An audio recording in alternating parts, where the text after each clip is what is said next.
반갑습니다. 송주준입니다. 저희가 민주당을 비판할 때 흔히 쓰는 표현이 바로 이 내로남불이라고 하는 표현인데요. 이 원래 내로남불이라고 하는 단어는 민주당 쪽의 사람들한테 굉장히 치명적인 단어여야 됩니다. 그도 그럴 것이 본인들은 본인 스스로를 진보라고 부르니까요. 진보주의자들한테 가장 중요한 가치가 뭡니까? 진짜 목숨만큼이나 중요한 가치가 뭡니까? 명분 그리고 도덕성 이런 것들이거든요. 개인적인 성취가 됐거나 돈이나 성공 이런 거는 관심이 없고 나는 나만의 고고한 길을 간다 이런 어떤 명분과 도덕성 이게 이 사람들한테 제일 중요한 가치 아닙니까? 그래서 지금까지 진보 정권 동안에 많은 어떤 정치인들이 대기업을 비판해 왔죠. 대기업이 모든 어떤 사회적인 그 나쁜 점들의 원흉이다 이런 식으로 비판해 왔다가 결국 나중에 가서 보니까 자기 또한 마찬가지로 대기업과 연루가 되어 있거나 대기업으로부터 뭔가 비리를 저질렀다 이런 것들이 밝혀졌었을 때 이 사람들이 어떤 식으로 대처해 왔습니까? 그 수치스러움을 견딜 수가 없어가지고 목숨을 끊기도 하는 이런 모습을 보여왔거든요. 최소한 그렇기 때문에 과거 진보 정권의 이 내로남불이라고 한 단어는 정말로 진보주의자들한테 죄책감을 안길 수 있는 수치스러움을 안길 수 있는 그런 표현이었던 겁니다. 지금의 민주당 같은 경우는 어떻습니까? 내로남불이라고 해도 아무런 공격이 안 되는 거예요. 그냥 존재 자체가 내로남불이 돼버리다 보니까 백날이고 천날이고 저 인간들은 위선적이다 어떻게 저렇게 내로남불일 수가 있냐라고 비판해봤자 사람들이 반응이나 합니까? 쟤네들은 원래 그냥 내로남불적인 것이지 라고 그냥 디폴트 값으로 우리가 생각하고 있잖아요. 이것이야말로 얼마나 지금 민주당이라고 하는 존재가 대한민국 사회의 암적인 존재인지를 잘 보여주는 겁니다. 단순히 정치의 문제만이 아니라 그냥 대한민국 사회 전반적인 도덕의 기준 자체를 내려앉힌 거 그게 바로 민주당이 해낸 업적이라면 업적이겠죠.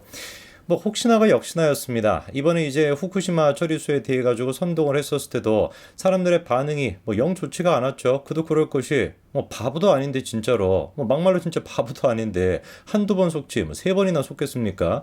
우리가 광우병 때도 그 뭐였습니까? 청산귤인가 뭔가 그 미국산 소고기를 먹을 바에는 내가 청산가리를 먹겠다 이딴 소리는 하고 있었고 그다음에 사드 전자파에 우리 몸이 튀겨질 것이다. 튀김이 됐습니까? 거기서 이제 가발 같은 거 희한한 거 쓰고 춤추고 있었던 그런 인간들 튀김이 됐습니까? 멀쩡히 지금 돌아다니면서 계속 헛소리하고 있지 않습니까? 한두 번은 속아도 우리가 세 번째까지는 속을 수가 없는 것이고 국민들 또한 마찬가지로 후쿠시마 처리수에 반응을 안 했습니다. 그러다 보니까 민주당이 억지로 만들어낸 카드가 뭐였던 거예요? 바로 이 양평 고속도로 김건희 여사와 연관되어 있는 양평 고속도로 선동이었던 것이죠. 그러나 방금 제가 말씀을 드린 것처럼 혹시나가 역시나였습니다. 이 고속도로와 관련된 선동도 마찬가지로 뭐였던 거예요? 민주당의 내로남불의 한 예시에 불과했던 겁니다.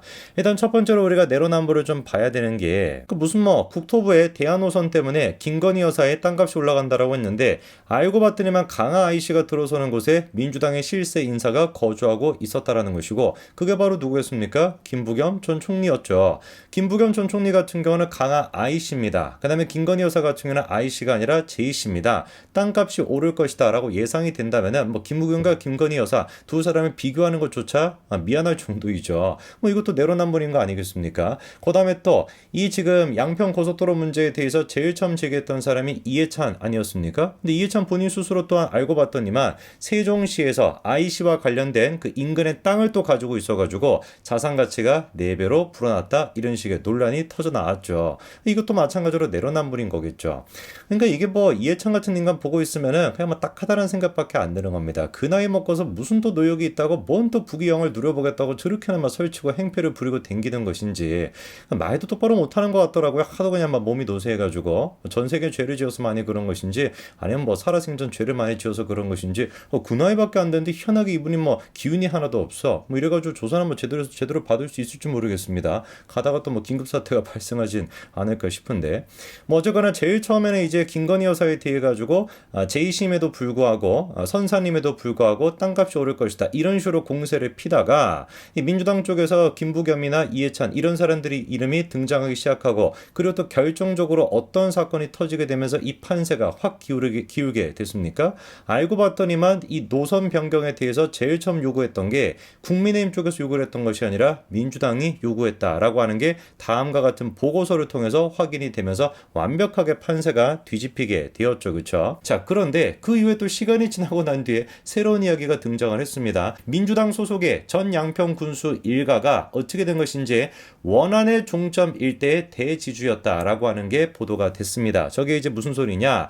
민주당에서 주장했던 게 이거죠. 우리가 주장했던 건 파란색 강화이시다. 다만 종점은 원안과 똑같다. 이게 이제 민주당 측의 주장이었습니다. 그런데 원안에 있는 종점이 양평 JCT인데요. 거기서부터 약간 떨어져 있는 곳에 뭐가 있습니까? 그쵸? 군수 일가, 민주당 소속의 군수 일가 토지가 있다라는 거예요.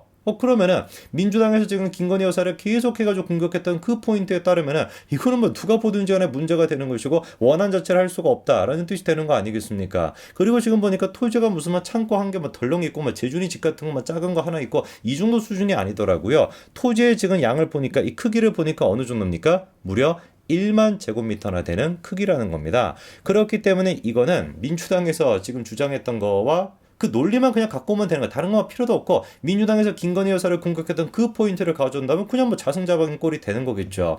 근데 여기서 소름 끼치는 반전의 한 가지가 더 있습니다. 도대체 그러면 누굴까? 저 지금 원안에 종점은 우리가 끝까지 바꾸지 않았다. 원안과 종점은 똑같았다. 그렇기 때문에 우리는 당당하다. 라고 설쳐댔던 인간. 그런데 정작 알고 봤더니만 그 원안의 종점으로부터 약간 떨어진 곳에 1만 제곱미터 가까이 되는 토지를 갖고 있었다라고 하는 내로남불의 극치를 보여줬던 민주당의 인사가 도대체 누군지를 살펴보니까 민주당 소속의 정동균 양평 군수였던 겁니다. 소름이 끼치지 않습니까? 이거 뭐 영화에서나 볼 법한 그런 뭐 완전히 그 반전 그런 얘기가 나오고 있는 거예요. 제일 처음부터 이제 그 김건희 여사를 막 공격하면서 야 우리는 떳떳하다 우리는 이렇게 청렴한데 김건희 여사 때문에 김건희 여사 토지 때문에 지금 양평 주민들이 피해를 보게 생겼다. 그렇기 때문에 우리는 원안을 고집해야 된다 라고 했는데 알고 봤더니만 그 인간이 원안을 고집했었을 때 가장 많은 특혜와 가장 많은 이점을 보게 되는 인간이었다라는 거. 정말 민주당은 상상을 뛰어넘는 인간들이라 라는 생각이 듭니다. 자, 그리고 이 토지에 대해 가지고 지금 추가적인 얘기가 나오고 있는데요.